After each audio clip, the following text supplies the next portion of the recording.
Sir, നമ്മുടെ കഥാപാത്രത്തിന്റെ പേര് ബൈജു എന്നാണ്. ബൈജു ഞാനേ. സാർ, ഈ ബൈജു എന്ന് പറഞ്ഞാൽ ഭയങ്കര കാമായിട്ടുള്ള ഒരു വ്യക്തിയാണ്. എടാ കാമടാ, ശാന്തം. അനിയെ സർട്ടിഫിക്കറ്റ് ആക്കല്ലേ. അങ്ങനെ ഈ കാമായിട്ടുള്ള ബൈജുവിന് ഒരു കാമുകിയുണ്ട് സാർ.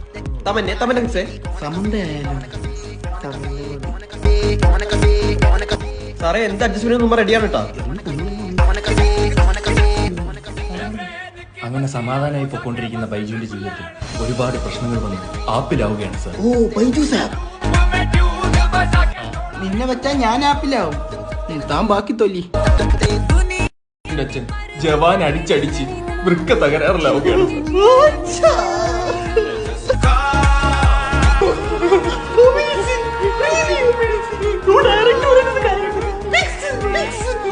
ഇറങ്ങി പോടാ. നിന്നെ ഞാനൊരു മാന്യനായിട്ട് തെറ്റിദ്ധരിച്ചു പോയി. സാർ, ജനങ്ങൾ ബൈജുവിനെ ഏറ്റെടുക്കും. എടുത്തിട്ടടിക്കും.